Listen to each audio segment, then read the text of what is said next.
नमस्कार।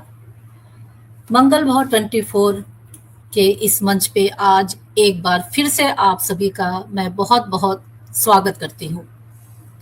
एक छोटे से अवधि के बाद, एक अल्प विराम के बाद और एक छोटे से ब्रेक के बाद मैं हाजिर हुई हूँ आज इस मंच पे बिल्कुल नए बातों और नए विचारों के साथ। कुछ कारणवश पिछले कुछ 1 महीने से मैं इस मंच पर नहीं आ सकी। मंच पे हमारा और आपका कम्युनिकेशन नहीं हुआ।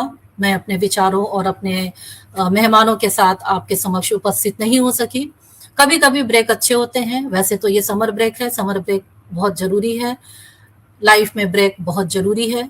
तो कुछ ऐसे ही ब्रेक की वजह से मैं आपके समक्ष नहीं आ सकी थी, पर आज मैं उपस्थित हूँ एक ब्रेक के बाद आपके साथ और आज मैं आप सबके हित में, आप जनहित में कुछ प्रश्न, कुछ सवाल, कुछ उपाय और कुछ सलाह लेकर के आई हूँ। हमारे देश में, हमारे संविधान ने बहुत सारे कानून हैं, बहुत सारे नियम हैं, पर हमारे देश के नागरिक, बहुत सारे लोग उससे अवगत भी हैं और बहुत सारे ऐसे हैं जो उनसे अवगत नहीं भी हैं। हमारे देश के क्या कानून हैं, हमारे संविधान में हमारे क्या अधिकार हैं, क्या हमारे कर्तव्य हैं, हम सबको भारतीय नागरिक होने के कारण उससे अवेयर होना बहुत आवश्यक है। आज इन्हीं मुद्दों पर, इन्हीं सवालों को लेकर के मैं आई हूँ इस मंच पे और अपने साथ मैंने जिस अतिथि को आज आमंत्रित किया है, निश्चित रूप से ही उनके दिए सलाह, उनके बताए जो उपाय हैं, उनकी जो मार्ग दिशाएँ हैं हमें निर्देशित करने वाली, वो हम सबके लिए बहुत उपयोगी होंगी और हर नागरिक को इस जानकारी को रखना बहुत आवश्यक है जो आज हमारे इस मंच पर आमंत्रित हमारे जो अतिथि हैं, वो हमें देंगे। तो सबसे पहले मैं आज के आमंत्रित अतिथि को आमंत्रित करती हूँ। नमस्कार सक्षम जी, आपका हमारे मंच पर बहुत-बहुत स्वागत है। आज हमने अपने मंच पर आमंत्रित किया है मुंबई के प्रसिद्ध लॉयर को, सक्षम श्रीवास्तव जी। सक्षम श्रीवास्तव जी मुंबई के लॉ फर्म में डिस्प्यूट रिसोल्यूशन टीम के लॉयर हैं। आज मैंने सक्षम जी को यहाँ पर आमंत्रित किया है उनके टीम से रिलेटेड बातों के लिए नहीं, बल्कि उन बातों के लिए आमंत्रित किया है जिसको हम सभी को जानना बहुत जरूरी है। सक्षम जी का जो फील्ड है, सक्षम जी अपने जिस फील्ड में काम करते हैं, वो हर एक के लिए इस मंच पर अभी जरूरी नहीं है कि हर व्यक्ति उससे रिलेटेड जुड़ा हो, लेकिन जितने भी लोग जुड़े हैं या इन भारत में जितने भी नागरिक हैं, उन सब के लिए जो एक समान संहिता बनी हुई है, जो समान कानून बने हुए हैं, जो समान संविधान है, वो हर देशवासी के लिए एक है। तो कई बार ऐसा होता है कि हम कानून की से अनभिज्ञ होते हुए, अपने अधिकारों से अनभिज्ञ होने की वजह से बहुत सारी समस्याओं में पड़ जाते हैं और हमें उसका समाधान नहीं मिलता है। अगर हमें हमारे अधिकार पता हो, हमें हमारे कर्तव्य पता हो, हमारे हित में बने हुए हमारे जो कानून हैं वो पता हो, तो हम बहुत सारी समस्याओं से बच सकते हैं और बहुत सारे समाधान हमें मिल सकते हैं। तो मैं एक बार फिर से सक्षम जी आपका स्वागत करती हूँ और चाहती हूँ कि आज आप हमारे दर्शकों को उन चीजों से अवगत कराएं जो हमारा लाइफ, हमारे जीवन शैली को सुचारू रूप से चलाने के लिए, कष्टों से बचाने के लिए और समस्याओं का समाधान पाने के लिए बहुत आवश्यक होगा। तो सक्षम जी, मैं सबसे पहले संविधान को नमन करते हुए आपसे अपने भारत के संविधान के में जो हमारे लिए अधिकार और हमारे जो कर्तव्य हैं, उनके बारे में एक संक्षेप से, क्योंकि बहुत सारे लोगों को हमारे देश में शिक्षित वर्ग का एक बहुत बड़ा शिक्षित वर्ग है, हमारे देश में लोगों को संविधान की जानकारी है, लेकिन फिर भी बहुत सारे ऐसे लोग भी होंगे जिन्हें संविधान में जो हमारे मौलिक अधिकार हैं, जो हमारे मौलिक कर्तव्य हैं, उनके बारे में पता नहीं होगा। तो एक नागरिक होने के कारण इन चीजों की जानकारी रखना आवश्यक है। तो मैं चाहती हूँ सक्षम जी कि आप हमारे जो अधिकार हैं, हमारे जो ड्यूटीज हैं, उसके बारे में हमारे दर्शकों को संक्षेप में जरूर बताइए, प्लीज। Thank you ma'am. सबसे पहले तो मैं आपका थैंक यू करना चाहता हूँ कि आपने मुझे इस प्रोग्राम में इनवाइट किया और अपने व्यूअर्स के साथ इंटरेक्ट करने का मौका दिया। जी, I have thank been you. Watching your programs since quite some time और मैंने देखा कि बहुत बड़े लोग और एक्सपर्ट्स आते हैं, इसलिए मेरे लिए भी यहाँ आके आपके ऑडियंस के साथ इंटरेक्ट करना एक बहुत प्रिविलेज और बहुत बड़ी बात है। इसके थैंक यू, साथ ही थैंक यू। मुझे लगता है कि लॉ को लेकर लोगों के मन में काफ़ी क्वेश्चंस और मिसकंसेप्शंस होते हैं या फिर कई बार लैक ऑफ अवेयरनेस भी होती है। तो मैं कोशिश करूँगा कि आज मैं अपनी नॉलेज के थ्रू जितना हो सके लोगों के मिसकंसेप्शंस क्लियर करूँ और उनमें जितनी हो सके उतनी अवेयरनेस बढ़ाऊँ। जी, and to answer your question for the constitution, सबसे पहले हमें कॉन्स्टिट्यूशन का स्ट्रक्चर समझना ज़रूरी है। तो जी, इंडियन कॉन्स्टिट्यूशन में approximately 450 articles, 450 different different articles हैं, 25 डिफरेंट पार्ट्स हैं और 12 डिफरेंट शेड्यूल्स हैं। जी, और ये एक फैक्ट है कि इंडिया का कॉन्स्टिट्यूशन इस दुनिया का सबसे डिटेल रिटन कॉन्स्टिट्यूशन में से एक है। जैसे जी, कि आप सब जानते होंगे कि India is one of the largest democracies, इसीलिए इंडिया का जो कॉन्स्टिट्यूशन है that is also one of the most detailed written constitutions. जी, अब हम आप लोगों के पर्सपेक्टिव से बात करते हैं। तो जी, कॉन्स्टिट्यूशन में दो चीजें होती हैं, एक होता है फंडामेंटल राइट्स और एक होता है फंडामेंटल ड्यूटीज। तो जी, अगर हम नाम से ही देखें फंडामेंटल राइट्स, जो नॉर्मल पब्लिक है, कॉन्स्टिट्यूशन उन लोगों को क्या क्या राइट्स देता है वो उसकी बात की गई है फंडामेंटल राइट्स के अंदर। फंडामेंटल राइट्स कॉन्स्टिट्यूशन के थर्ड पार्ट में होते हैं। और हमारे फंडामेंटल राइट्स जो बहुत बेसिक हैं, जो हर किसी को पता होना चाहिए, वो होता है इक्वालिटी बिफोर लॉ। संविधान के सामने सब लोग एक बराबर हैं, किसी में कोई भेदभाव नहीं करना चाहिए। जी, बिल्कुल। Freedom of speech and expression, constitution हमें ये अलाउ करता है कि हमारे मन में जो बात है हम उसे फ्रीली रख सके, हम अपनी बात सामने वाले तक फ्रीली पहुंचा सकें। Freedom to practise any profession, मैं एक लॉयर हूँ, आप एक लेखिका हैं, जिसको जो प्रोफेशन फॉलो करना है वो प्रोफेशन फॉलो कर सकता है without any restriction from the government और from any person for that matter of fact. जी, फिर बिल्कुल। उसके बाद right to life and personal liberty, मैं अपनी लाइफ अपने मुताबिक जी सकता हूँ, मुझे कोई रोक नहीं सकता कि मुझे कैसी लाइफ जीनी चाहिए, मुझे क्या करना चाहिए, मुझे क्या नहीं करना चाहिए, जब तक मैं लॉ के चार कॉर्नर्स के अंदर हूँ। तो ये सारी ऐसे फंडामेंटल राइट्स हैं जो कि कॉन्स्टिट्यूशन हमें देता है। अब इस जी, फंडामेंटल राइट्स में कई सारी ऐसी चीजें होती है जो हमें नहीं पता होता या फिर हमें लगता है कि अरे ये तो लीगल होगा। जैसे कि कुछ भी सोशल मीडिया पे पोस्ट करना, हमें लगता होगा हमें तो freedom of speech and expression दिया है, हमें जी, लग रहा है कि ये चीज ऐसे हो सकती है, तो हम उसे कई बार सोशल मीडिया पे पोस्ट कर देते हैं। जी, लेकिन हमें बिल्कुल। ये सारी चीजें समझना जरूरी है कि जो हमें जी, फंडामेंटल राइट्स दी हैं, those are always subject to some reasonable restrictions। reasonable restrictions का मतलब है थोड़ी ऐसी हमें लिमिटेशंस देता है बाउंड्रीज़। कॉन्स्टिट्यूशन। जी, बाउंड्री, हाँ एग्जैक्टली, हमें हर चीज बाउंड्रीज या फिर four corners of the law के अंदर रह के करना होता जी, बिल्कुल। है। ये मैंने बात कर ली राइट्स के बारे में। अभी जी, फंडामेंटल ड्यूटीज भी होती है। कॉन्स्टिट्यूशन हमें राइट्स तो देता है लेकिन वो हमें ड्यूटीज भी देता है कि as a citizen of India these are a few particular duties जो आपको देश के प्रति निभानी है। जी, जैसे कि कॉन्स्टिट्यूशन का रिस्पेक्ट करना, कॉन्स्टिट्यूशन में जो भी प्रोविजन है, सारी चीजें, fundamental rights, fundamental duties, DPSP, जैसे बहुत अलग अलग पॉइंट्स हैं कॉन्स्टिट्यूशन में, हमें उस सबके रिस्पेक्ट करना चाहिए। हमें कभी भी उसका मिसयूज नहीं करना चाहिए या फिर उसमें लूप होल्स निकाल के अपना बेनिफिट नहीं देखना चाहिए। उसके बाद हमें पब्लिक प्रॉपर्टी, एनवायरनमेंट, इन सारी चीजों का ध्यान रखना चाहिए। हमें दूसरों के राइट्स रिस्पेक्ट करना चाहिए। This is something which is called a fundamental duty, और जो कॉन्स्टिट्यूशन हमें प्रदान करता है। इसीलिए कॉन्स्टिट्यूशन हमें सिर्फ अधिकार नहीं देता बल्कि एक रिस्पॉन्सिबल सिटीजन बनने का फ्रेमवर्क भी प्रोवाइड करता है।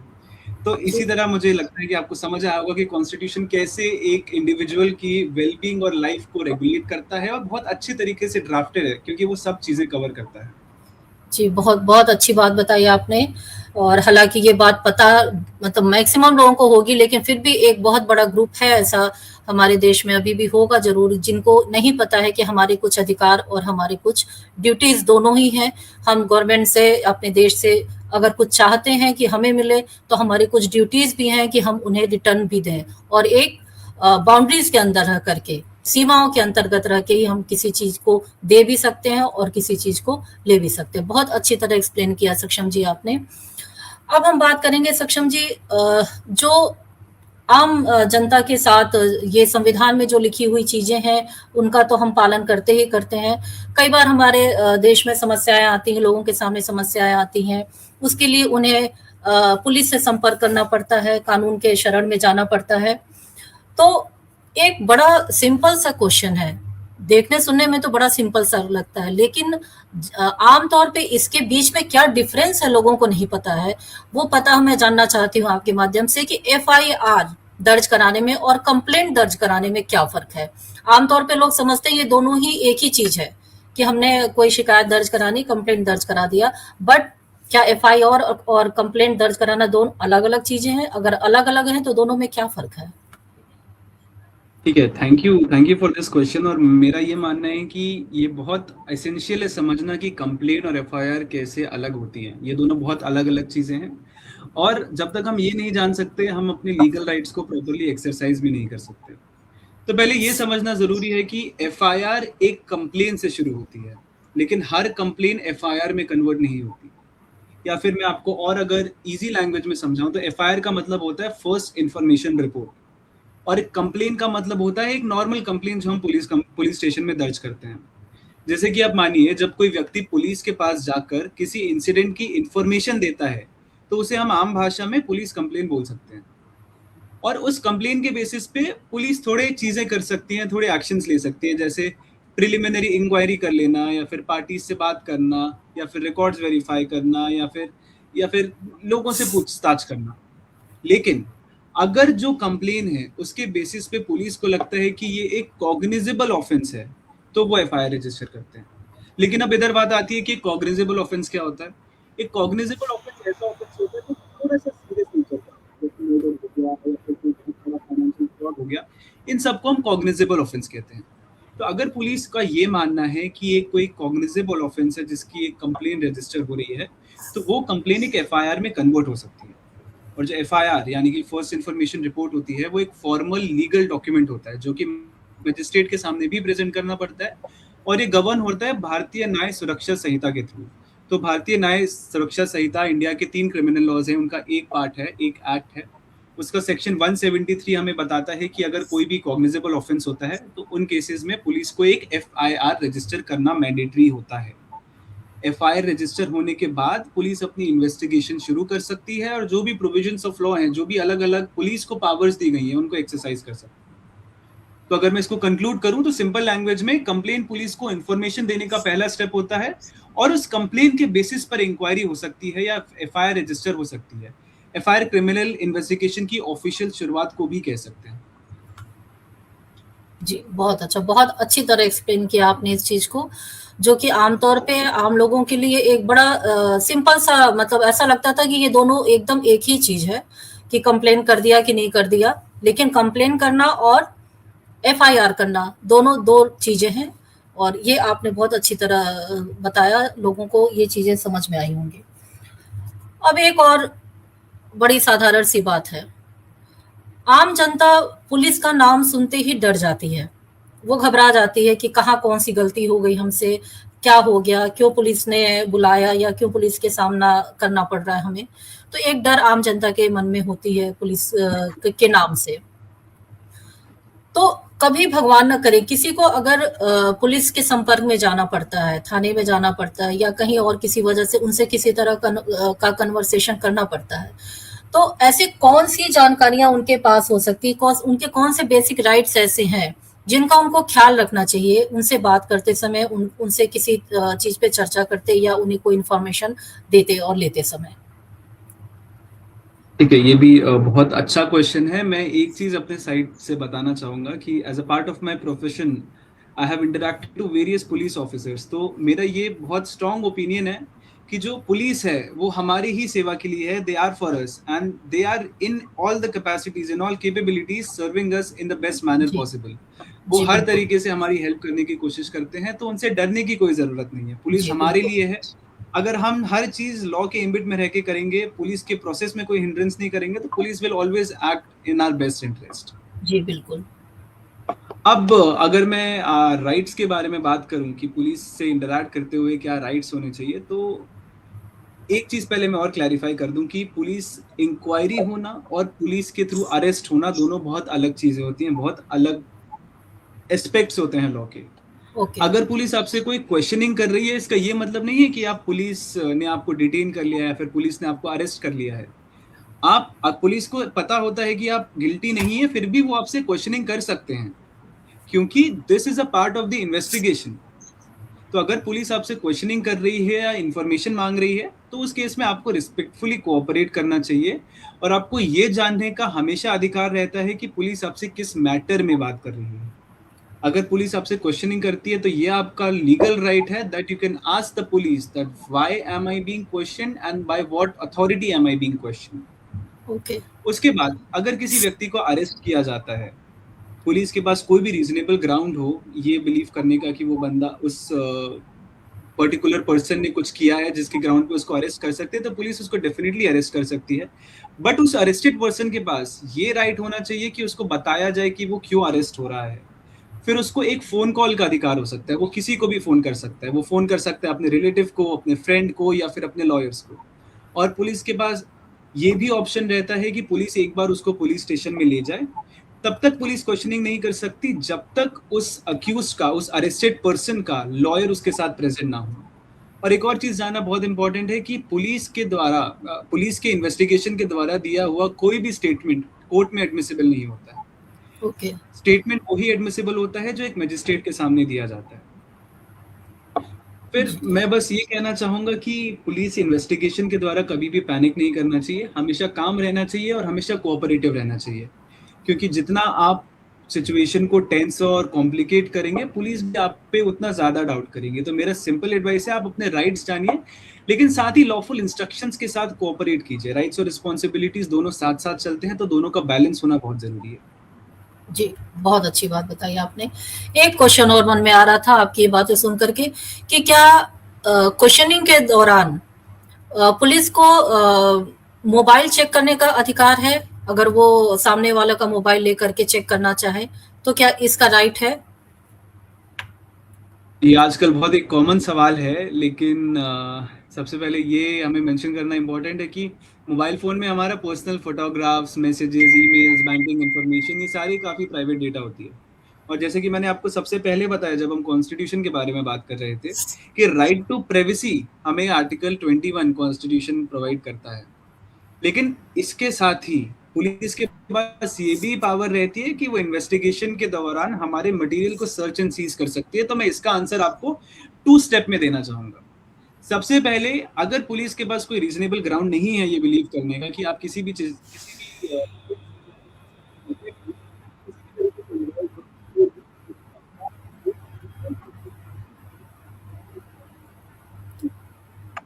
लेकिन अगर आप किसी पर्टिकुलर इन्वेस्टिगेशन में इन्वॉल्व हैं, पुलिस को आप पे शक है, या फिर आप किसी तरह भी विटनेस लिस्ट में इन्वॉल्व होते हैं, तो पुलिस के पास लॉफुल और लीगल अथॉरिटी होती है आपका फोन सर्च करने की।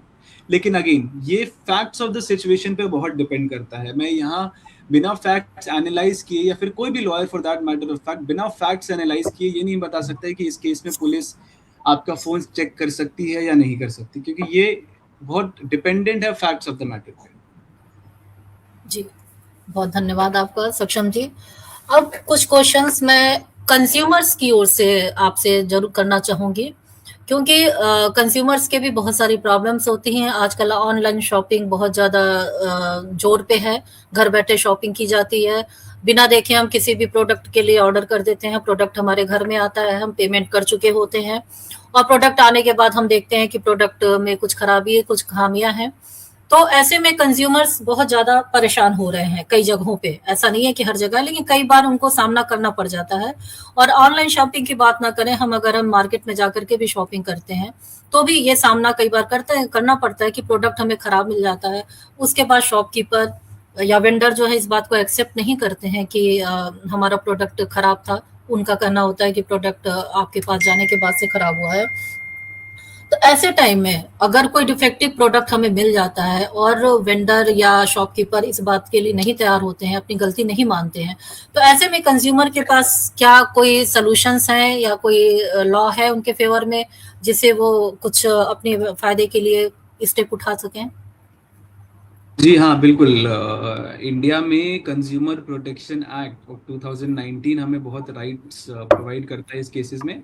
और कंज्यूमर कोर्ट्स भी होते हैं, हर सिटी में कंज्यूमर कोर्ट्स होते हैं जहाँ पे हम अप्रोच कर सकते हैं कंज्यूमर कोर्ट को, अगर हमें कोई कंज्यूमर एज अ कस्टमर हमें कोई प्रॉब्लम फेस करनी पड़ रही है। लेकिन बहुत लोगों को ऐसा लगता है कि अगर उन्हें कोई डिफेक्टिव प्रोडक्ट मिल जाए या फिर सर्विस में प्रॉब्लम आ जाए तो उनके पास कोई प्रैक्टिकल रेमेडी नहीं होती, लेकिन ऐसा नहीं है। जैसा कि मैंने बताया कि कंज्यूमर प्रोटेक्शन एक्ट और कंज्यूमर कोर्ट्स बहुत अच्छे से ध्यान रखते हैं इस चीज़ का कि जो इंडिया में कस्टमर्स हैं वो आर अवेलिंग सर्विसेज और प्रोडक्ट्स फ्रॉम डिफरेंट पीपल, उनके जो राइट्स और इंटरेस्ट हैं वो बहुत अच्छे से सेफ गार्डेड रहें। लेकिन एक चीज जो एज अ लॉयर मैं हमेशा एम्फेसाइज करता हूँ और मैं हमेशा चाहता हूँ कि मेरे क्लाइंट्स या फिर for that matter of fact general public भी ध्यान रखे कि अगर आपको कोई भी डेफिशिएंट सर्विस मिल रही है, प्रोडक्ट मिल रहा है या कुछ भी हो, आपको हमेशा हर चीज डॉक्यूमेंटेड रखनी है। आपको हमेशा अपनी invoices, payment receipts, screenshots, emails, ये सारी चीजें हमेशा संभाल के रखनी चाहिए। क्योंकि कई बार जो डिस्प्यूट होता है उसके जीतने और हारने का डिफरेंस फैक्ट से ज्यादा एविडेंस पे डिपेंड करता है। हो सकता है कि मेरे फैक्ट्स पूरे मेरे सपोर्ट में हो, सामने कोर्ट को भी पता हो कि जो कस्टमर है, जो कंज्यूमर है, उनके फैक्ट्स एकदम करेक्ट है और उनके साथ अनफेयर हुआ है। लेकिन कई बार ऐसा होता है कि मैं इनफ एविडेंस नहीं प्रोड्यूस कर पाता हूँ कोर्ट के सामने, और court works on evidence not on facts. जब तक मैं अपने एविडेंस सब्सटैंशिएट नहीं करूंगा कोर्ट में, तब तक मेरा कुछ ज्यादा फायदा नहीं हो सकता है। इसीलिए as a lawyer I would advise कि कंज्यूमर डिस्प्यूट केसेस में आप टेंशन मत लीजिए, या फिर एकदम लेमैन लैंग्वेज में बोलूँ तो स्ट्रेस्ड मत होइए। अगर आपके पास सारे इनवॉइसेस हैं, पेमेंट्स हैं, रिसीट्स हैं, स्क्रीनशॉट्स हैं, तो आप डेफिनेटली कंज्यूमर कोर्ट को अप्रोच कर सकते हैं कंज्यूमर प्रोटेक्शन एक्ट के under. And I am pretty sure कि आप को जो राइट ग्रांटेड है लॉ के अंदर, या फिर जो आपके सिंपल रेमेडीज हैं, वो आपको ज़रूर मिलेंगे। इसके साथ ही मैं एक और चीज़ एडवाइस करना चाहूँगा कि before going for legal disputes, court जाने से पहले आप कोशिश करिए कि आप वो डिस्प्यूट अपने एंड पे रिजॉल्व कर सकते हैं। आप कस्टमर केयर से बात करिए, आप उनको ईमेल्स भेजिए जहाँ पे आप सेट डाउन कर रहे हैं कि अगर मेरा डिस्प्यूट नहीं रिजॉल्व हुआ then I will be forced to take legal action. क्योंकि जो लीगल प्रोसेस होता है वो थोड़ा टाइम कंज्यूमिंग होता है और इतना कॉस्ट एफिशिएंट भी नहीं होता है। तो अगर अमाउंट इतना बड़ा नहीं है, try to resolve it amicably with the service provider. But if the situation is not being resolved amicably, तो आप डेफिनेटली कंज्यूमर कोर्ट जा सकते हैं। जी बिल्कुल सही कहा आपने। ऐसे डिस्प्यूट में जो कंज्यूमर डिस्प्यूट्स होते हैं, उसमें डिस्प्यूट में जाने से पहले, हालांकि आपने ऑलमोस्ट उसका जवाब दे ही दिया है, कुछ खास बातों का ध्यान रखना चाहिए क्या कंज्यूमर को ऐसे केस फाइल करने से पहले या इन चीजों में जाने से पहले, जिससे उनकी परेशानी कुछ कम हो सके या वो ज्यादा परेशानी में ना बढ़े? हाँ बिल्कुल, ऐसी बहुत सारी चीज़ें हैं। जैसे कि मैंने बताया, सबसे पहले जो एविडेंस है, एविडेंस हमें हमेशा रेडी रखना होता है। एविडेंस मतलब हो गया हमारा इनवॉइसेस, हमारे पेमेंट रिसीट्स, हमारे ईमेल कम्युनिकेशन, हमारे ऑर्डर समरीज, हाँ, हमारी अनबॉक्सिंग वीडियोस अगर कोई प्रोडक्ट से रिलेटेड चीज़ है। फिर हमें कोर्ट को ये भी दिखाना पड़ता है कि हमने बहुत तरीके से कोशिश किया कि जो जो डिस्प्यूट है वो रिजॉल्व हो जाए एमिकेबली। एमिकेबली मतलब सर्विस प्रोवाइडर और कस्टमर के बीच। अगर फिर नहीं हुआ, उसके बाद में कंज्यूमर कोर्ट आया। अगर हमारे पास ये सारे एविडेंसेस हैं, ये सारे एफर्ट्स हैं, तो हम डेफिनेटली कंज्यूमर कोर्ट में जाके अपना राइट एक्सरसाइज करवा सकते हैं। जी बिल्कुल, बहुत अच्छी बात कही आपने। ये छोटी छोटी चीजें हैं जो आम लोगों को जरूर ध्यान में रखना चाहिए, ताकि वो अपनी अनायास क्रिएट होने वाली परेशानियों से बच सकते हैं। अब एक सोशल मीडिया आज के ज़माने में बहुत ज़्यादा पॉपुलर है, हमारे जीवन में बिल्कुल पानी की तरह, शरीर में खून की तरह से बह रहा है। उसके बिना हमारा जीवन अधूरा-सा है, कहीं कोई काम ही नहीं पूरा होता है सोशल मीडिया की वजह। सक्षम जी आप हाँ, हाँ, तो ये सोशल मीडिया हमारे लिए जितना फ़ायदेमंद है, उतना ही उसकी वजह से हमें नुकसान भी उठाना पड़ता है। कई तरीके से उसका नुकसान है। सबसे पहले तो हम बात करेंगे, जैसे सोशल मीडिया, व्हाट्सएप है, फेसबुक है, इंस्टाग्राम है, ऐसी बहुत सारी चीज़ें हैं जो प्लेटफ़ॉर्म्स हैं। तो उसपे हमें, वैसे तो हम अपने मन की कोई भी बात लिखते हैं, कोई भी बात शेयर कर देते हैं, जो अच्छा लगता है हम उसको शेयर कर देते हैं, एक-दूसरे को बताते हैं, कुछ भी लिख देते हैं। तो क्या इस पे जो हम मैसेजेस फॉरवर्ड करते हैं, कई बार वो जो फॉरवर्डेड मैसेज होते हैं वो बहुत सारी प्रॉब्लम्स भी क्रिएट कर देते हैं। तो क्या ये जो फॉरवर्ड मैसेज जो होते हैं वो क्या लीगल कॉन्सिक्वेंसेस हो सकती हैं उनकी वजह से? तो ये बहुत अच्छा सवाल है। तो बहुत लोगों को लगता है कि अगर कोई मैसेज किसी और ने लिखा है और हम उसको सिर्फ फॉरवर्ड कर रहे हैं तो हमारी कोई रिस्पॉन्सिबिलिटी नहीं बनती। लेकिन ये बात इतनी सिंपल नहीं होती, इसमें बहुत सारी अलग अलग चीजें इन्वॉल्व होती हैं, अलग अलग एस्पेक्ट्स इन्वॉल्व होते हैं। तो जी। मान लीजिए आप कोई मैसेज फॉरवर्ड कर रहे हैं जिसमें कोई फॉल्स इन्फॉर्मेशन है या फिर डिफेमेटरी कंटेंट है। डिफेमेटरी कंटेंट का मतलब हो गया कोई ऐसा कंटेंट जो किसी और के बारे में गलत इन्फॉर्मेशन स्प्रेड कर रहा है, जिनसे उनकी रेपुटेशन या फिर जो उनकी इमेज है वो हार्म हो सकती है। या फिर जी। कम्युनल हेट्रेड, यानी कि रिलीजन के बेसिस पे लोगों के प्रति हेट्रेड फैला रहे हैं, या फिर किसी भी अनलॉफुल कंटेंट को स्प्रेड कर रहे हैं, तो उसे ब्लाइंडली फॉरवर्ड करना प्रॉब्लम्स क्रिएट कर सकता है, लीगल प्रॉब्लम्स क्रिएट कर सकता है। और ऐसा पास्ट में बहुत बार हुआ भी है। जी। तो इसका ये मतलब नहीं है कि हर फॉरवर्ड इलीगल है। रोजाना लोग हजारों मैसेज फॉरवर्ड करते हैं, लेकिन कंसर्न तब होता है जब कोई कंटेंट जो आप फॉरवर्ड कर रहे हो वो किसी पर्टिकुलर डोमेन में लाई करता है, which is not allowed under the law.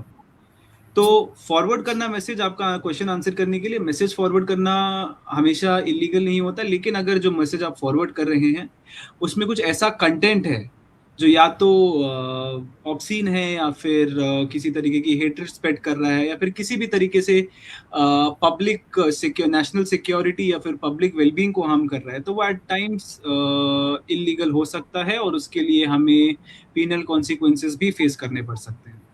जी, बिल्कुल सही बात कि अगर हमें कुछ भी कहने बोलने का अधिकार संविधान ने दिया है, तो इसका मतलब ये नहीं है कि हम कुछ भी ऐसा बोलते रहें, ऐसा लिखते रहें जो समाज के लिए हार्मफुल हो और सोसाइटी के लिए हार्मफुल हो। तो कुछ भी लिखने और कुछ भी बोलने से पहले इन बातों का ध्यान रखना चाहिए कि जो हम हमारे मुंह से निकलने जा रहा है या जो हमारी कलम लिखने जा रही है वो लोगों के हित में हो, बल्कि ना कि अहित में हो। बिल्कुल बिल्कुल सही।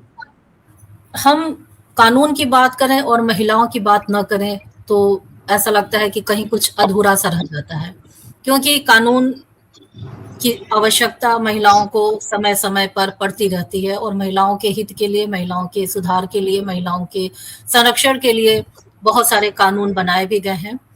तो महिलाओं के लिए कानून के बारे में भी थोड़ा सा बात मैं करना चाहती हूँ। सबसे पहला तो सवाल मैं आपसे ये करना चाहूंगी कि जब महिलाएं घर से बाहर निकलती हैं तो उन्हें बहुत सारी असामान्य स्थितियों ऐसे सिचुएशंस का सामना करना पड़ता है जो उन्हें पसंद नहीं आता, उनके लिए उनको अच्छा नहीं लगता, उनको अ, समाज के द्वारा भी एक्सेप्ट नहीं किया जा सकता है।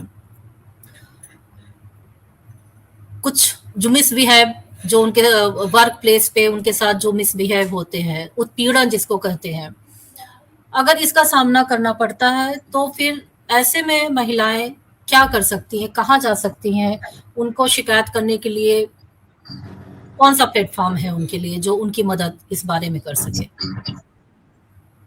तो ये क्वेश्चन आंसर करने के लिए मैं आपको बताना चाहता हूँ कि वर्क प्लेस सेक्शुअल हरासमेंट जिसके बारे में आप बात कर रही हैं, ये एक ऐसा इशू है जिसको इंडियन लॉ, इंडियन लेजिस्लेचर बहुत सीरियसली लेता है।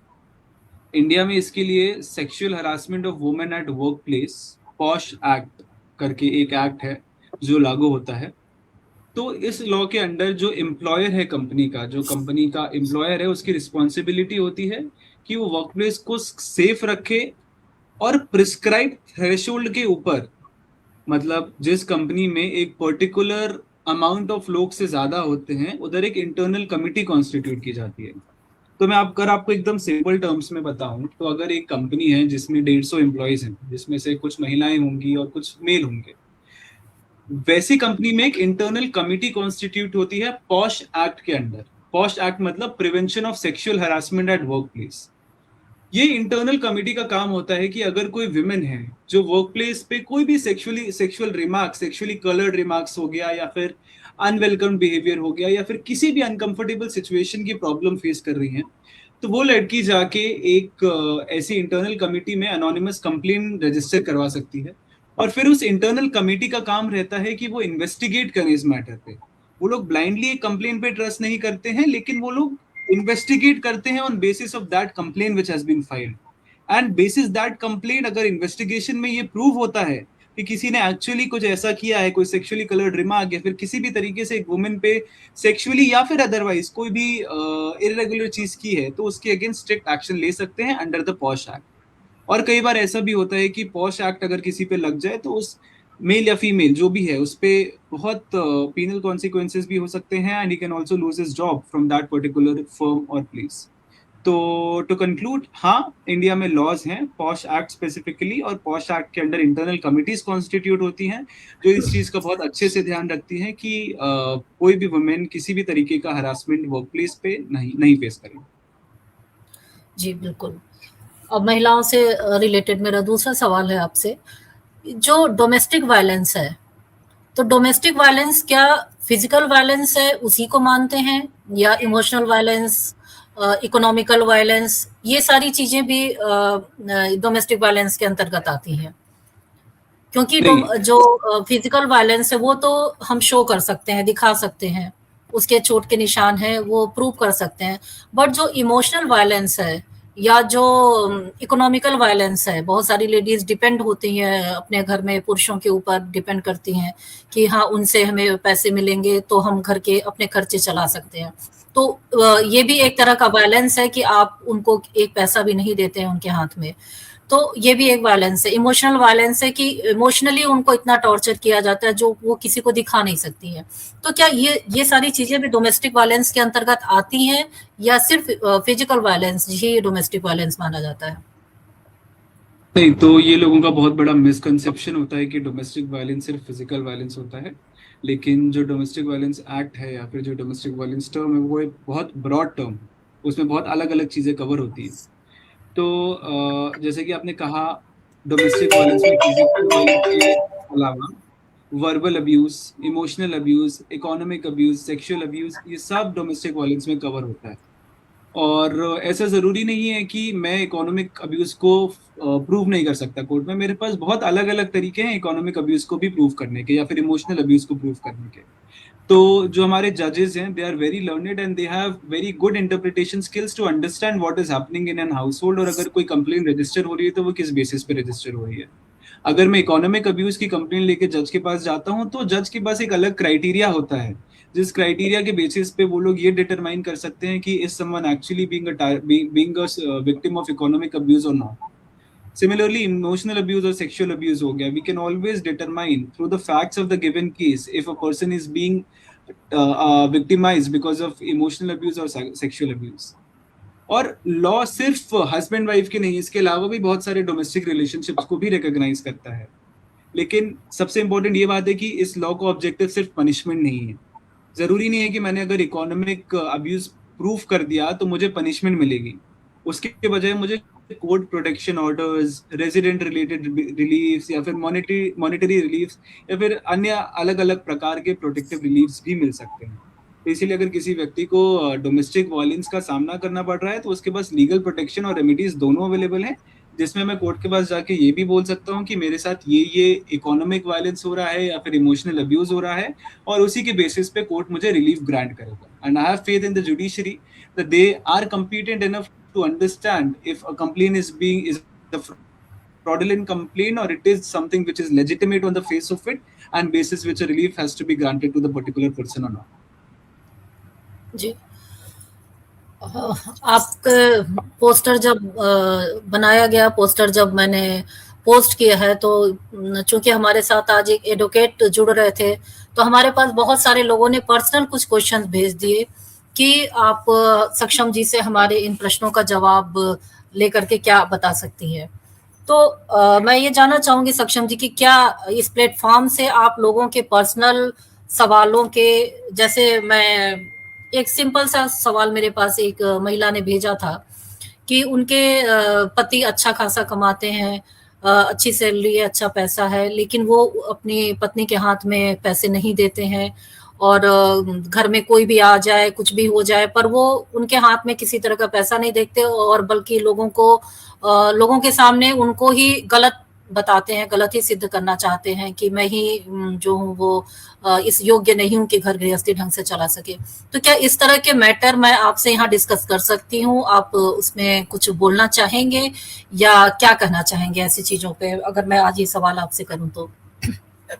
मैम, जैसे मैंने अभी बताया कि हमारे लॉ में, हमारे इंडियन एक्ट में, इंडियन लेजिस्लेशन में ऐसे बहुत सारे लॉज हैं जो हर टाइप का डोमेस्टिक अब्यूज, वो इकोनॉमिक हो गया, फिजिकल हो गया, सेक्सुअल हो गया, इमोशनल हो गया, हर चीज़ के डिस्प्यूट को कवर करता है और हर चीज़ के डिस्प्यूट को रिजॉल्व करने के प्रॉपर सॉल्यूशंस देता है, प्रॉपर मेथोडोलॉजी देता है। लेकिन एक चीज जो समझना बहुत जरूरी है वो ये है कि हर केस अलग होता है, हर केस के फैक्ट्स अलग होते हैं, हर केस के सर्कमस्टेंसेस अलग होते हैं, और उसी के साथ साथ हर केसेस में एविडेंसेस भी अलग अलग होंगे।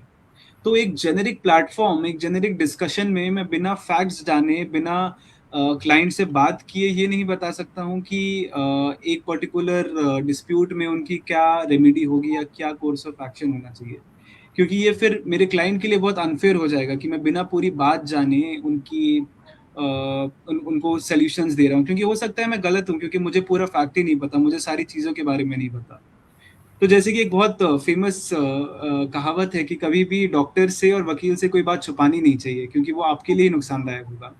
उसीलिए जब तक एक लॉयर को भी सारे फैक्ट्स नहीं पता तब तक वो अपने क्लाइंट को डिफेंड नहीं कर सकता। तो I don't think that this platform is the right platform for me to answer any personal queries, क्योंकि unless and until I know the facts and circumstances of the case I will not be able to give any legal advice. उसी के साथ जी साथ law में एक concept होता है attorney client privilege करके, कि जो क्लाइंट बातें बताएगा अपने अटॉर्नी को, that would be strictly confidential and I can never use that against my client. तो ऐसे प्रॉब्लम्स को एक पब्लिक प्लेटफॉर्म पे डिस्कस करने से मेरा अटॉर्नी क्लाइंट प्रिविलेज भी अफेक्ट होगा। तो इट्स बेटर कि वो एक मुझे या फिर वो किसी भी दूसरे लॉयर को पर्सनली रीच आउट करें, and I am very confident that she will be able to get a solution by जी the clients, by the lawyers advice. बिल्कुल बिल्कुल सही कहा आपने।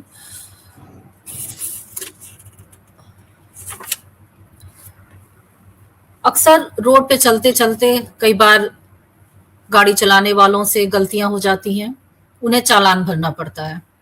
कभी सिग्नल जंप करते हैं, कभी गलत टर्न ले लेते हैं, या कभी कुछ भी होता है। ट्रैफिक चालान भरने का सामना लगभग सभी को करना पड़ता है रोड पे चलते हुए। तो ट्रैफिक चालान भरने के संदर्भ में क्या नागरिकों के कुछ अधिकार हैं? उनसे अगर कोई गलती होती है रोड पे, तो उन्हें क्या ये जानने का अधिकार है कि हमसे कौन सी गलती हुई, या चालान भरने से पहले वो आस्क कर सकते हैं कि हाँ किस चीज का चालान भरा जा रहा है, क्यों भरा जा रहा है, कितना भरा जाएगा, या उसकी रिसिप्ट की मांग कर सकते हैं? क्या है चालान भरने के, क्या नियम है, और उसके बारे में क्या आप कुछ बता सकते हैं? जी जी, बिल्कुल बिल्कुल। और ट्रैफिक चालान एक ऐसा ट्रैफिक चालान या फिर जेनेरिक रोड रिलेटेड रूल्स ऐसे हैं जो हर किसी नागरिक को पता होनी चाहिए, भले ही वो लॉयर हो या लॉयर ना हो, because this is something that they face in their everyday lives. हर दिन कम्यूट करते हैं, हर दिन एक जगह से दूसरी जगह जाते हैं, तो जो उनके रोड पे राइट्स होते हैं ये हर किसी को पता होनी चाहिए। जरूरी नहीं है कि वो सिर्फ एक लॉयर हो तो ही पता हो, हर किसी को पता होनी चाहिए, because it will be beneficial to them only. अभी अगर मैं आपके क्वेश्चन का आंसर करूं तो हाँ, ऐसे बहुत सारे राइट्स होते हैं। सपोज करिए मैंने एक सिग्नल जंप किया और आगे मुझे एक पुलिस ऑफिसर ने रोक लिया, एंड वो मेरा चालान काटने वाले हैं। तो there are few things that I would advice anyone to keep in mind. सबसे पहले कामली पुलिस वाले से बात करिए कि for what reason am I being stopped, मैं किस लिए किस लिए मुझे आपने रोका है, और आप क्या चाहते हैं, and he the police officer has to tell you the reason you are being fined और the reason that you are being stopped for. उसके साथ साथ अगर आपकी गाड़ी में डैश कैमरा है, डैश कैमरा आजकल ऑलमोस्ट हर गाड़ी में होता है जो कि रिकॉर्ड करता रहता है जब आप रोड पे चलें। अगर आपको डाउट है कि आपने कोई भी गलती नहीं की है, अगर आपने सारे रूल्स फॉलो किए हैं, तो आपके पास although not by law but आपके पास ये भी राइट है कि आप डैश कैमरा की फुटेज अपने पुलिस ऑफिसर को दिखा सकते हैं और उनसे बोल सकते हैं कि सर मेरे पास ये प्रूफ है कि मैंने सिग्नल नहीं तोड़ा है, and the police officer has to see that proof. क्योंकि अगर आपको पता है आप सही हैं, you do not have to pay any fine unnecessarily. Apart from that आप एक इलेक्ट्रॉनिक चालान की भी रिक्वेस्ट कर सकते हैं पुलिस ऑफिसर से। It is not necessary that you have to pay the challan then and there itself. And one of the very common misconceptions that happen during these days is that police कई बार कहती है कि digital licence या फिर digital RC acceptable नहीं है। तो ये बिल्कुल गलत है। हम डिजिटली अपना लाइसेंस, अपना आरसी भी प्रोड्यूस कर सकते हैं, and it is recognise under the law. अगर आप एक वैलिड प्लेटफॉर्म पे जो कि डिजी लॉकर या फिर एम परिवहन है उसके थ्रू अगर आप अपना लाइसेंस पुलिस ऑफिसर्स को दिखा रहे हैं तो फिर वो एक वैलिड है, आप लीगली कुछ गलत नहीं कर रहे हैं। Police officers have to accept the questions and provide it to a जी जी सक्षम जी, एक और सवाल रोड से रिलेटेड है। आज से कुछ समय पहले रोड एक्सीडेंट अगर कहीं हो जा रहा है, सड़क पे व्यक्ति तड़प रहा है, घायल व्यक्ति पड़ा होता है, लेकिन उसकी मदद के लिए कोई आगे नहीं बढ़ता था, क्योंकि जो मदद के लिए बढ़ता था उसे हॉस्पिटल पहुंचाता था, फिर उससे ही बहुत सारी क्वेश्चनिंग्स होने लग जाती थी, उसे रोक के रखा जाता था कि एक्सीडेंट कहाँ हुआ, क्यों हुआ, कैसे हुआ, और एक तरह से उसे ही गिल्टी मान लिया जाता था। वो इतना परेशान होता था मदद करने वाला कि लोग अब इससे घबरा करके लोगों को सड़क पे घायल छोड़ करके निकल जाया करते थे। लेकिन मैंने सुना है कि शायद अब कुछ ऐसे रूल्स बन गए हैं, कुछ ऐसे नियम आए हैं कि जो घायल को हॉस्पिटल लेके जाएगा, घायल की मदद करेगा, तो क्या उसके लिए कुछ ऐसे कानून आए हैं कि जो घायल की मदद करेगा, उसे किसी तरह से परेशान नहीं किया जाएगा? शायद एक गुड सैमेरिटन वर्ड उनके लिए यूज किया जा रहा है, तो इसके बारे में आप कुछ बताइए प्लीज। तो जैसे कि आपने बोला गुड समैरिटन गाइडलाइंस, ये सुप्रीम कोर्ट ने रिसेंटली एक गाइडलाइंस इशू किया है, जिसका एंटायर पर्पस ही ये है कि अगर कोई इंसान गुड फेथ में किसी पर्टिकुलर एक्सीडेंट विक्टिम को हॉस्पिटल में ले जाए, तो पुलिस उसको अननेसेसरीली हरास नहीं कर सकती है। हरास करने से मेरा मतलब है बार बार आपको पुलिस स्टेशन स्टेटमेंट रिकॉर्ड करने के लिए नहीं बुला सकती, या फिर आपको विटनेस बनने पे नहीं फोर्स कर सकती है अगेंस्ट योर विल। तो डेफिनेटली अब बीच में ऐसा था कि because of the lack of any particular laws और गाइडलाइंस ये प्रोविजंस थोड़े मिसयूज होते थे, बट बिकॉज ऑफ अवेयरनेस बढ़ रही है और सुप्रीम कोर्ट ने खुद कॉग्निजेंस लेके एक ऐसी समैरिटन गाइडलाइंस इशू की है कि जो एक्सीडेंट विक्टिम्स होते हैं उनको अगर कोई नॉर्मल ह्यूमन बीइंग हॉस्पिटल ले जाता है, तो they can not be forced to cooperate with police in the investigation against their will, और उनको विटनेस बनने के लिए या फिर बार बार स्टेटमेंट्स देने के लिए भी कोई फोर्स नहीं कर सकता। तो डेफिनेटली अगर किसी को कोई इंजर्ड विक्टिम दिखता है रोड एक्सीडेंट्स के केसेस में, they can definitely take them to the hospital and they will not be troubled by the law enforcement agencies against their will.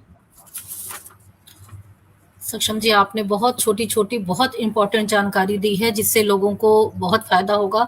एक सवाल मेरे मन में आ रहा है, बार-बार आ रहा है, मैं जानती हूँ कि ये आपके फ़ील्ड के बाहर का सवाल है। ये आप लॉयर हैं, लेकिन जो साइबर क्राइम है, वो एक अलग डिपार्टमेंट है। लेकिन लॉयर होने के कारण आपका कहीं न कहीं थोड़ा इन लोगों से टच होता होगा या थोड़ी जानकारी रखते होंगे। अगर आप चाहिए तो आप डिनाई कर दीजिएगा, क्योंकि साइबर क्राइम एक अलग डिपार्टमेंट है, मुझे पता है। लेकिन साइबर क्राइम के चक्कर में आजकल लोग बहुत परेशान हो रहे हैं। मुझे आश्चर्य होता है कि कुछ बहुत पढ़े-लिखे लोगों के मुँह से भी मैंने सुना कि डिजिटल अरेस्ट उनको नहीं पता है कि क्या होता है। ये जो ऑनलाइन स्कैम्स सारे हो रहे हैं, इससे लोग बच नहीं पाते हैं। सब कितने भी अवेयर होते हुए, कितना भी सब कुछ जानते हुए भी वो उस चीज़ से बच नहीं पाते हैं। तो एक संक्षेप में अगर आप थोड़ा-सा अवेयरनेस लोगों के बीच डाल सकिए कि खास करके जब मैं ये पढ़ती हूँ कि बड़े-बड़े प्रोफ़ेसर, बड़े-बड़े अधिकारी वो डिजिटल अरेस्ट के फंदे में आ गए, तो बड़ा आश्चर्य होता है। तो ये डिजिटल अरेस्ट से कैसे बच सकते हैं, या जो ऑनलाइन स्कैम्स होते हैं उनसे कैसे बच सकते हैं? थोड़ी बहुत अगर आप इस पे जानकारी देना चाहिए तो आप दीजिए, अदरवाइज अगर आप चाहें तो, क्योंकि ये साइबर क्राइम एक अलग डिपार्टमेंट है, अगर आप नहीं देना चाहते हैं तो वो भी आप मैं स्वागत करूंगी आपकी उसका। लेकिन अगर आप कुछ कह सकते हैं, बता सकते हैं लोगों को, तो उनके लिए जरूर फायदेमंद होगा, खास करके उन लोगों के लिए जिनको डिजिटल अरेस्ट नहीं पता है क्या होता है। डिजिटल अरेस्ट है क्या, अगर आप इस बारे में थोड़ा बता दीजिए तो बहुत सारे लोगों के लिए जानकारी हासिल हो जाएगी। जी जी, बिल्कुल बिल्कुल। तो सबसे पहली चीज़ मैं जो बोलना चाहूँगा वो ये है कि हमें ये समझना ज़रूरी है कि डिजिटल अरेस्ट नाम का कोई लीगल कंसेप्ट या फिर कोई लीगल प्रोसीजर लॉ के अंदर है ही नहीं। हम किसी को भी डिजिटली अरेस्ट कर ही नहीं सकते हैं। Arrest can only B physical. Digital arrest का कोई एग्जिस्टेंस नहीं है इंडियन लॉ के अंदर। Indian for that matter of fact international law भी देंगे तो उसमें भी डिजिटल अरेस्ट करके कोई कंसेप्ट नहीं है। बात करें अगर स्कैमर्स की, तो आजकल स्कैमर्स लोगों को फोन या वीडियो कॉल करके खुद को police officer, CBI officer, customs officer या किसी भी गवर्नमेंट अथॉरिटी का रिप्रेजेंटेटिव बताते हैं, और फिर वो विक्टिम को डराते हैं कि उनके खिलाफ केस रजिस्टर हो गया है या फिर होने वाला है, इसीलिए उनको डिजिटल अरेस्ट कर रहे हैं। और अगर आपको डिजिटल अरेस्ट से फ्री होना है तो आपको एज अ सिक्योरिटी आपको 50,000 1 लाख या फिर कोई भी मनमानी अमाउंट वो बोल देते हैं जो पे करना पड़ता है। फिर डिजिटल अरेस्ट के पार्ट में ही विक्टिम को घंटों तक फोन पर रखा जाता है, उनसे उन्हें किसी से बात नहीं करने दिया जाता और पैसे ट्रांसफर करने के लिए प्रेशराइज किया जाता है। ये बेसिकली होता है डिजिटल अरेस्ट के केसेस में। तो सिंपल बात यह है कि भले ही कोई भी पुलिस ऑफिसर या गवर्नमेंट अथॉरिटी किसी भी व्यक्ति को वीडियो कॉल पर बोल रही है कि आपको डिजिटली अरेस्ट किया गया है, तो आपको जो सबसे पहला स्टेप है वो ये करना है कि आपको वो फोन काटना है, क्योंकि डिजिटल अरेस्ट करके कोई चीज नहीं है। उसके बाद आपको साइबर क्राइम कंप्लेन फाइल करनी है। हमारे देश में साइबर क्राइम की एक वेबसाइट है cybercrime.gov.in करके, जहां पे आप जाके साइबर क्राइम कंप्लेन्स फाइल कर सकते हैं। And it is a very simple process, it is not a very lengthy और अ कॉम्प्लिकेटेड प्रोसेस। आप बस वेबसाइट के थ्रू ऑनलाइन फाइल कर सकते हैं। आपको बस जो रेलेवेंट प्रूफ्स होंगे, जो आपको स्क्रीनशॉट्स होंगे या फिर जो आपके पास अलग अलग एविडेंसेस होंगे कि कोई ट्रांजैक्शन हिस्ट्री हो गई या फिर कोई कॉल लॉग्स हो गए, आपको बस वो अपलोड करना है, अपनी ग्रीवेंस को रिकॉर्ड करना है और आप उसी तरीके से बस एक साइबर क्राइम कंप्लेन फाइल कर सकते हैं। And this is something which the Indian legislature, which the Indian law enforcement agencies have done, which is really benefiting the people of India. क्योंकि साइबर क्राइम इस सोशल मीडिया के जमाने में बहुत ज्यादा हो रहा है, साइबर बुलिंग बहुत ज्यादा हो रहा है, साइबर फ्रॉड्स बहुत ज्यादा हो रहे हैं। तो उस केसेस में साइबर क्राइम की वेबसाइट हमें बहुत हेल्पफुल और बहुत अच्छे तरीके से हमारे राइट्स को प्रोटेक्ट करने के लिए बेनिफिशियल हो रही है। तो मेरा यही सजेशन रहेगा कि अगर ऐसा कुछ होता है, आप तुरंत एक साइबर कंप्लेन फाइल करिए और अपने राइट्स को लेके अवेयर रहिए कि डिजिटली कोई आपको अरेस्ट नहीं कर सकता। तो जी, बिल्कुल सही बात कही आपने कि लोगों को ये ध्यान रखना चाहिए कि अरेस्ट डिजिटली होना है ही नहीं है, कि ये कोई वर्ड ही नहीं है, कोई कॉन्सेप्ट ही नहीं है। तो अगर किसी तरह से फ्रॉड करके आपके पास इस तरह की कोई कॉल आती है, तो फ़ोन कट करने में बिल्कुल ना घबराएँ, तुरंत फ़ोन कट करें और आस-पास के लोगों को, परिवार के सदस्यों को, जो भी है उनको इसकी सूचना दें और उसके बाद साइबर कंप्लेन जिस तरह की भी करनी है वो आप कर सकते हैं। एक नागरिक होने के कारण 1-2 सलाह मैं भी दे सकती हूँ, हालाँकि सक्षम जी के आगे मैं सलाह क्या दूँ, लेकिन जो एक आम आदमी को ध्यान रखना चाहिए, जैसे एक छोटी-सी चीज़ होती है, जब हम ऑनलाइन शॉपिंग करके कोई भी सामान मँगाते हैं, तो अमेज़न से आया, फ्लिपकार्ट से आया, कहीं तो उसपे हमारे फ़ोन नंबर, हमारे एड्रेस सब कुछ लिखे होते हैं। ऐसा भी कई बार हुआ है कि उन्हीं पैकिंग को लेकर के, उन्हीं एड्रेस के साथ आपके पास एक पैकेट के अंदर कुछ भी कूड़ा कचरा भर के आपको दे दिया जाता है और आपकी डिलीवरी है ये कह के उनसे आपसे पैसा भी ले लिया जाता है और बाद में जब पैकेट खोलते हैं तो ये देखते हैं कि इसमें तो कुछ है ही नहीं, हमने तो कुछ ऑर्डर नहीं किया था। हम ये सोच के सामान को रिसीव कर लेते हैं कि हो सकता है हमने नहीं किया, हमारे पति ने किया हो, हमारे बेटे ने किया हो, हमारी बेटी ने किया हो, उसको पैसे भी दे देते हैं, सामान भी ले लेते हैं, जबकि वो पैकेट जो हमने कूड़े कचरे में फेंका होता है उसी पैकेट को उठा करके स्कैमर वो लाते हैं और उसमें सामान भर के दे देते हैं। तो हमें इस बात का ध्यान रखना चाहिए कि जब भी ऐसा कोई पैकेट बाहर फेंकें तो उसमें से जो एड्रेस वाला एरिया है उसको पूरी तरह से डिस्ट्रॉय कर दें, उसको काट के कूट के कैसे भी करके बिल्कुल तब उस डिब्बे को, उस बॉक्स को बाहर फेंके। तो इस तरह से हम एक ये बहुत बहुत सारे लोगों के साथ ये घटनाएं हो चुकी हैं कि डिलीवरी आती है और हम ये सोच करके उसको ले लेते हैं कि ये शायद हमने नहीं किया हो, घर के किसी सदस्य ने किया हो, क्योंकि एड्रेस तो हमारा ही है, फ़ोन नंबर तो हमारा ही है। हम उसको कैश डिलीवरी करके वो बोलता है और हम पैसे देते हैं, सामान को ले लेते हैं। तो ऐसी छोटी-छोटी चीज़ें आजकल बहुत जागरूक होने की ज़रूरत है, इन बातों का ध्यान रखने की ज़रूरत है, जिससे कि हम अनायास किसी समस्या में ना पड़ सके। ऐसे फ़ोन कॉल्स मेरे पास खुद बहुत बार आ चुके हैं, जब लोगों ने कहा है कि मैं अपना एक एक्सपीरियंस बताऊँगी कि मेरे पास एक कॉल आई कि भाभी जी और भैया ने, मतलब सर ने आपका फ़ोन नंबर दिया था, मुझे कुछ पैसे उनके वापस करने थे, तो उनका फ़ोन लग नहीं रहा है, तो उन्होंने आपका नंबर दिया है, तो प्लीज़ मैं आपके पास पैसे ट्रांसफ़र कर रहा हूँ, देखिए आ गया कि नहीं आ गया। और मैंने देखा तो सचमुच मेरे पास 20-25 रुपए का मैसेज आया था कि आपके अकाउंट में आ गए। उन्होंने बोला कि आपके अकाउंट में देखिए मैंने 20 रुपए डाले, अगर आ गए हों तो बाकी का भी मैं आपको भेजूँगा।